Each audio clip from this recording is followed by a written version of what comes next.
Hello, everybody. Good afternoon, I think, because I am currently in Europe. I'm in Portugal on vacation with my daughter.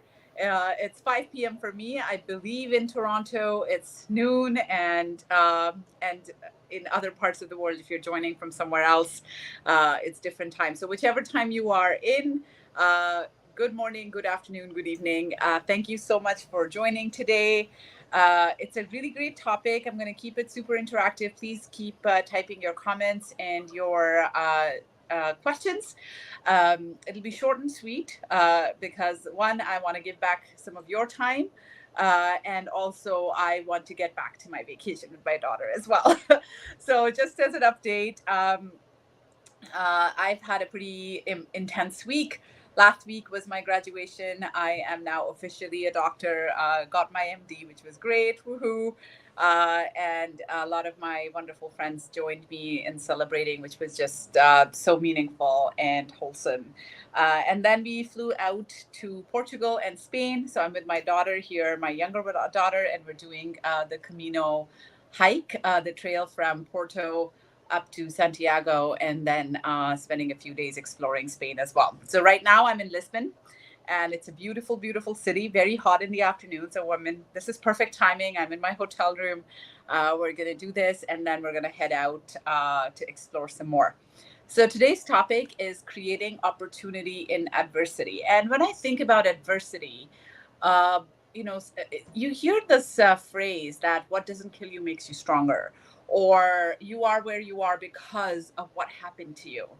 And I like to shift that. I like to shift it because, as you all know, whoever knows me, I love shifting things. I love disrupting things, and I think that's a concept that you are where you are or who you are because of what happened to you is not true. And in many cases, it can be very harmful and even toxic because we aren't who we are because of what happened to us. When we say that, we give credit to what happened to us. We give credit to the circumstances which are not in our control, and we feel helpless. Like, so if I'm sad, it means it's because what happened to me. If I'm happy, is it because of what happened to me? So everything that I am, everything that I feel, everything that I embody in my life is because of what happened to me. So where am I in all of this? Where is my agency? Where is my choice? Right? It kind of feels disempowering. At least for me, it feels that way. So what I like to do is say, we aren't where we are or who we are because of what happened to us. It's because of our response to what happened to us. It's because how we responded to those circumstances, those challenges, that adversity.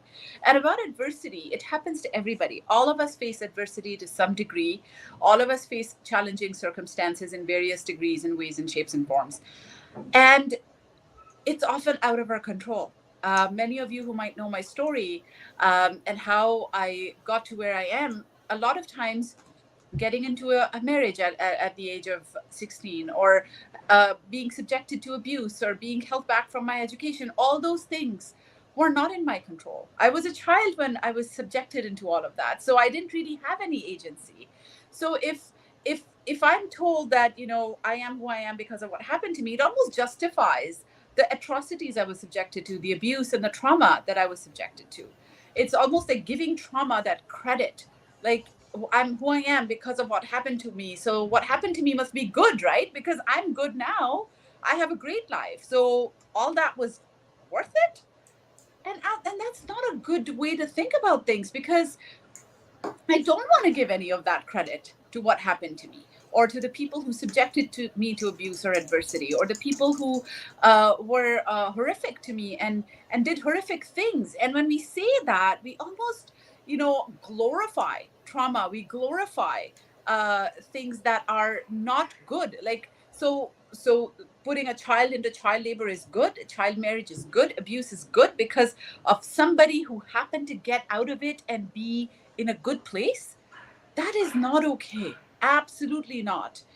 It is never okay. It is never okay to be put into atrocities and trauma and abuse and neglect and all of those things, right? A lot of things that are happening in the world today are out of our control, and we feel absolutely helpless. And if let's say somebody happens to come out of it and does amazing things in the world, that's because they are amazing, not because what happened to them was okay. So we need to shift that understanding of adversity a little bit. And when it happens to us, what are we choosing to do? So oftentimes, like I said, things are out of our control, but our response is in our control. That is where our power lies. That is where our courage is tested. And courage is something that is not an ingredient that we have or we don't have. Courage is not even something big that we do. Courage is, it comes in tiny moments. It comes in tiny increments. I call them incremental moments of courage. So courage is not the absence of fear. It's not like I'm fearless. In fact, I hate that word fearless. It's like my one of my least favorite words, because fearless makes you feel like a robot. Like if I'm afraid, I'm weak. No, if I'm afraid, I'm human. I'm terrified of many, many things, and continue to be. Some of those fears are rational. Some of those fears are irrational. Some of those fears protect me from a lot of very stupid things that I might do, and some of those fears are, examples or maybe windows that show me that, okay, if I'm afraid of this, but I really want to do this, what does that mean? Is this excitement that's presenting itself as fear? Is it my limiting beliefs? Is it things that I've been told that no, that you can never succeed at this, and that's presenting itself as fear? So, fear is an opportunity to dig deeper into our mental blueprint and into our thought patterns, and then think about, where's this fear coming from? Why am I afraid in this moment? And or why am I feeling like I can't do something? Oftentimes it goes back to what we were told as children or what kind of messages we grew up with around us. So, for instance, when I was applying to medical school a few years ago, I was terrified. I felt like I don't belong. What am I doing? Why would I want to do this? But I really wanted to do this as well. It felt like a calling. It felt like, something that I really felt deep in my soul. At the same time, I was very afraid of taking that step. And I realized, as I talked to my therapist and I analyzed my own feelings and I talked to myself, is that I have been told from a very young age that my dreams are not valid. Because of being a girl, I should not be dreaming big. I shouldn't be going into this education or that opportunity. And oftentimes those messages came from my own mother, from my own father, from my own family, right? So when that happened, that became almost my mantra. So it's no wonder that now, when I'm applying to medical school and I'm in my 30s, even though those people have long gone from my life, their voices continue to live in my head. And that happens to all of us. So that gave me an opportunity to realize that, okay, this fear that I'm feeling is not because I shouldn't do this. It's not because I shouldn't go to medical school and achieve my dream. It's because of the messages that I have been given from such a young age. And now realizing that, that's where my power lies. So, what am I going to do with this information? What am I going to do with this realization? Am I going to, knowing what I know now, that this is where the fear is coming from? It doesn't belong to me. It's because of the things that I've been told. So now that I know that, what am I going to do about it? Am I going to let that fear hold me back yet again? Just like those people held me back then. So even though now they're out of my life, but now they're still controlling me. They're still planting fear in my head. So am I going to let that happen? Am I going to let that hold me back? Or am I going to push through and do it anyway? So fear is not something we have or don't. Like, we all have fear. Courage is not the absence of fear. Courage is, yes, I'm afraid. I understand why I'm afraid, and I'm going to go ahead and do this anyway because this means something to me. This is important to me. This is something that I believe in. I want to go to medical school. I want to start that business. I want to apply that new job.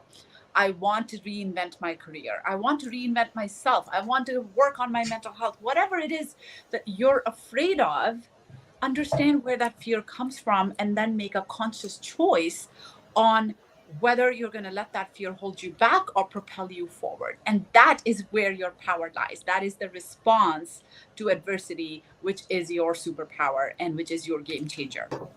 And when we are making that decision, when we're in that space, okay, I understand where this fear is coming from. I understand that I'm going through challenging circumstances, or I'm in a very difficult time right now.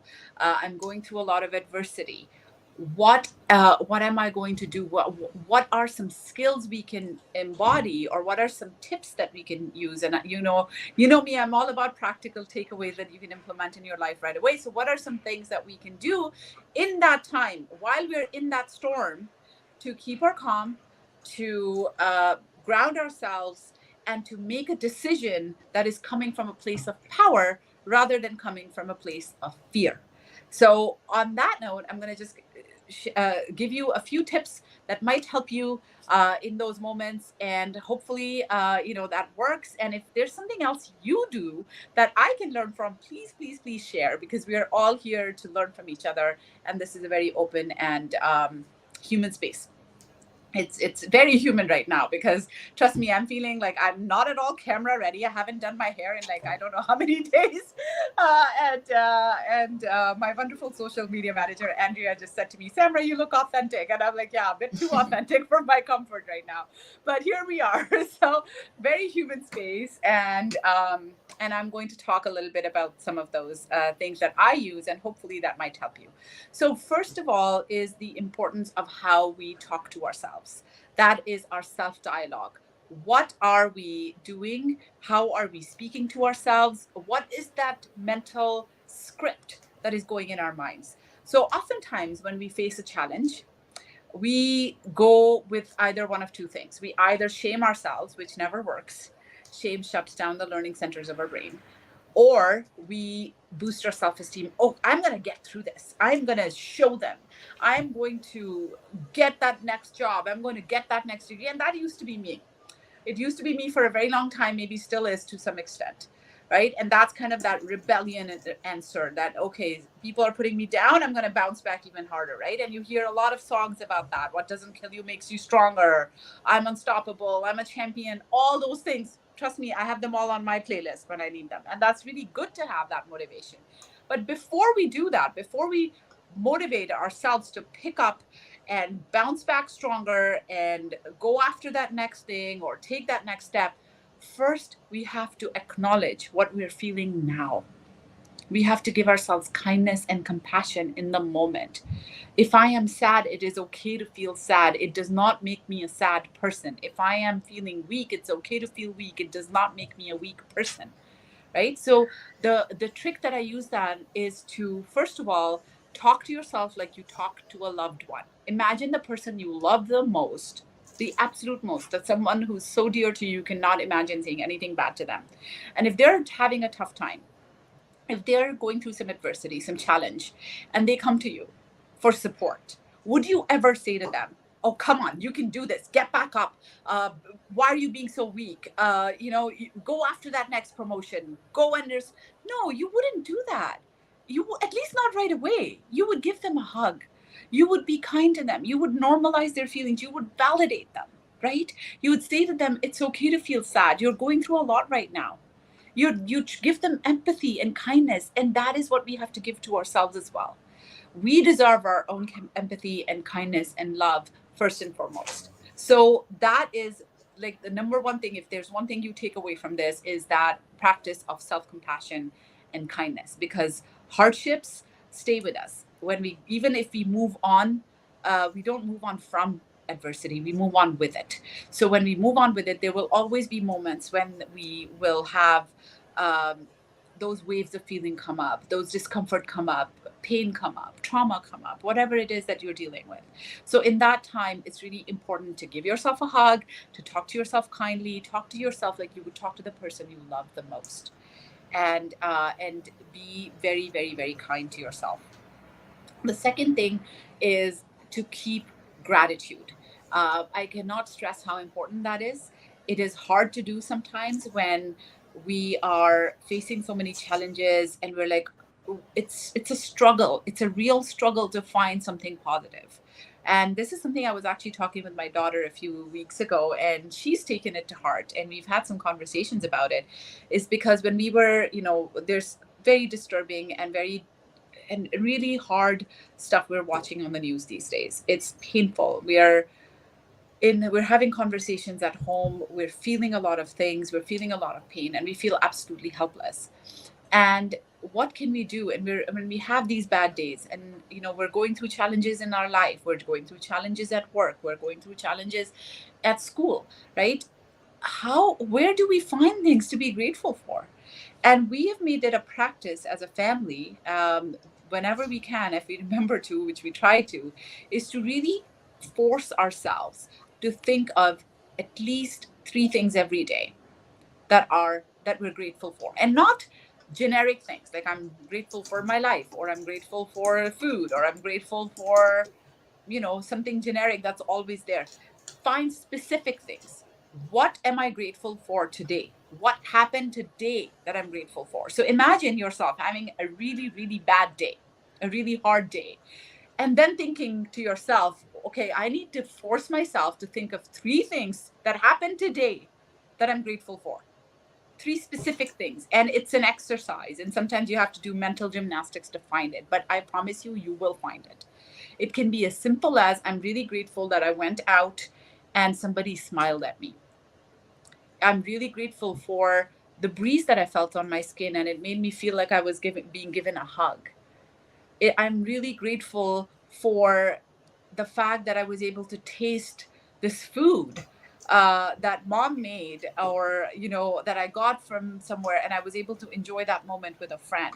Something specific, right? And you find that you do that every single day, and what that does is creates these neural pathways in your brain that are now looking for positive things in your life. So when you do that a few days, forcing yourself, then it doesn't become a forced thing. It becomes almost an automatic response as you do it, as you practice it, because what you practice grows. So when you keep practicing that gratitude, now then you go about your day, and your mind is now thinking about what are the positive things that are happening, because Samra's going to force me at night to think of those things, so I better pay attention now to the positive things so I can come up with that list at night, right? So my brain now is like, my brain knows that I'm going to think about those things at night, so it starts paying attention, so that I have that list at my fingertips at night, at the end of the day. So what that does then is, you're going around your day and you're looking for the positives, instead of being focused on all the negative stuff that is happening to you. That doesn't mean that negative goes away. It's where it is. It is there. You can see it. You can pay attention to it, but you're not fixated on it. That doesn't become your primary focus. You can enjoy your day. You can be grateful. You can be positive. You can have that positive outlook while still keeping the negatives in sight, that yes, I need to deal with this problem, but it doesn't become your primary focus. You still need to deal with whatever the issue is. But it helps you do it in an easier way without consuming you and overpowering you completely. So I hope that helps. It's called something like optimism, but with a with a little sprinkle of practicality, that things are not going away, things are where they are, but you still choose to have a positive outlook. You still choose to see, what am I grateful for? What are things that are good in my life? Focus on those without losing sight of the challenges. And that helps shape our brain to really find those opportunities now, instead of being fixated on the adversity that is going on. And third thing I will say is, find whatever opportunity you can to pay it forward. And I'll share a story here, because I'm a storyteller at heart, and I can't end this call without sharing some story. Um, when I had left my marriage, this was back in 2013, or no, actually 2011. So I had just left my marriage, and I was living on campus housing at University of Toronto, Mississauga, with my two daughters. I was living in poverty. I was working probably 3 or 4 jobs at a time. I was in a very, that was one of the hardest times, probably the hardest time of my life. I was living in poverty. I was, dealing with court cases, trying to dig myself out of that abusive marriage, trying to establish myself, put my feet on the ground, give a decent enough life to my daughters. And it was a very tough time. There were days when I would cry all day, and I could not figure out how to move forward. And at that time, actually, my therapist at the time told me that it might help if I did something to give back or volunteer. And I thought to myself, what can I possibly offer someone right now? I'm going through so much. I'm living in poverty. I have nothing else, nothing, happy going on. I'm so sad, and everything, my life is chaos. What can I possibly do for somebody else at the moment? How can I volunteer somewhere? But, I'm always willing to try something that has been offered to me. So I walked to the disability center on campus, and I put my name down, and I found that I was then paired with a student who was in a wheelchair. She was 65 years old. She was blind. She was hard of hearing. In fact, she was completely deaf on one side, and she was completing her degree with distinction from the University of Toronto. And I would wheel her wheelchair from class to class. I would type up her assignments. I would sit down and just have conversations with her and spend time with her. And I would spend every Sunday with her, because the weekends my kids used to be with their dad, so I could spend every Sunday with her. And it became my favorite time, my favorite day of the week. And oftentimes, and then she told me that she really likes Pakistani food, so I would make dal roti and biryani and the other things for her, and we would just have picnics on campus. And I was absolutely mesmerized and so inspired by her tenacity, by her courage, by her resilience, by her determination to do this. And I felt so good that even in my tough time, I have something to offer to somebody. I can put a smile on her face. I can help, just learn from her. I can do my tiny part. Like, she did not need my help. She was doing this, right? But the fact that I was lucky enough to have a little bit of her in my life, it's called giving back, but it's not really giving back, because you get so much more in return. You get so much more in return, and it helps you feel so incredibly grateful for life, for the for just the opportunities we have. And it helps you see that, you know what, I can do it too.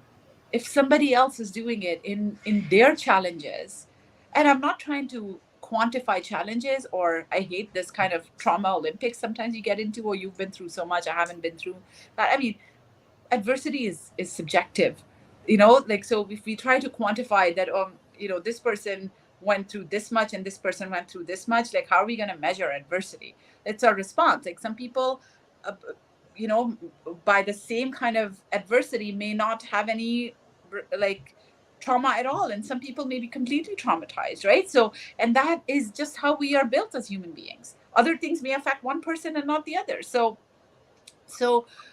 I'm not trying to compare that, but what I'm trying to say is that it helps us see that somebody else is going through challenges, and finding that opportunity and pushing through, so I can push through my challenges as well. And giving back and volunteering has been a consistent theme in my life since that day. I have always been, in some way, shape, or form, involved in some kind of volunteer activities. There has never been a time in my life when I'm not volunteering in some capacity. And I will always continue to do so. I think it's so empowering, and it's the biggest act of kindness you can give to yourself and to others. And it helps you create so much positive outlook in life. And you learn from others. You learn from how they're going through and navigating their challenges, and that helps you learn tips and things that you've picked up. And all the things that I've shared today with you, I've picked up from other people. Right? I'm not the first one to invent these things.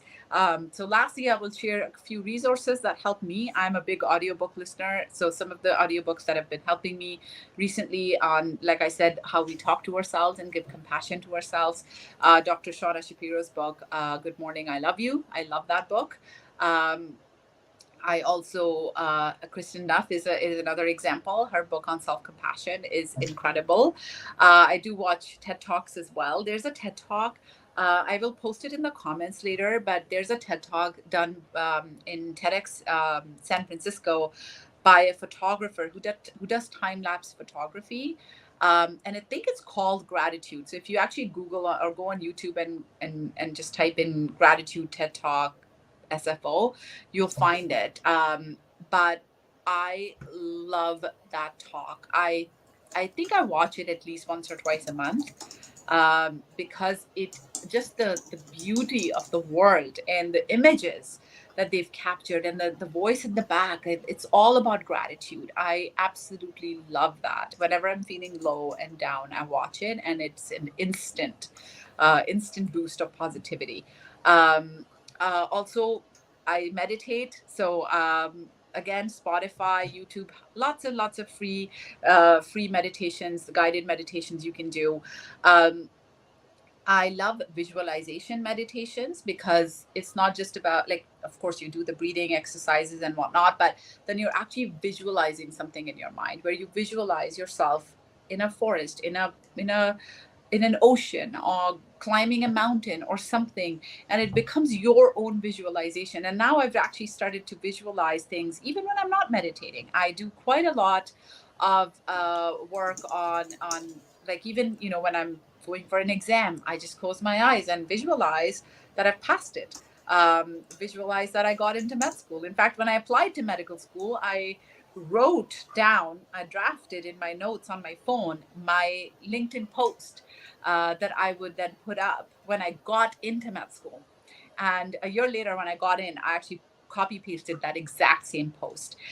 Even those early years of my marriage, when I had no hope of ever being able to go to university, I would stand in front of a mirror and I would practice my graduation speech. I would actually roll up a piece of paper and hold it like a fake degree, and I would practice my graduation speech. And I gave that speech 15 years later. So when you visualize things, visualize good things that are happening to you, you actually subconsciously make them come true. And it may not happen right away, but your brain starts to think towards that. It starts to move in that direction.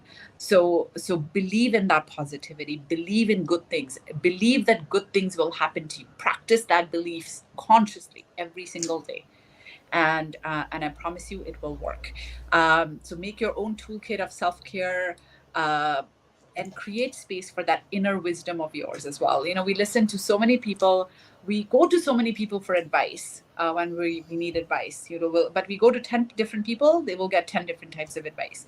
But we don't make enough space to listen to our own inner voice. And that means cutting people out, creating that space for yourself, whether it's a corner in your home, whether it's a place in the park. There's actually a really cool spot in Toronto by the harbor front, which is relatively less crowded than the other spots, and that is my spot. I just go there and sit there, listen to the water waves, and close my eyes and just let my inner voice speak to me. So do that every day or every week or whatever time you have carved for yourself, and that inner wisdom is our biggest guiding force, and that will help you help lead you to the path that is right for you, and not what other people think is right for you.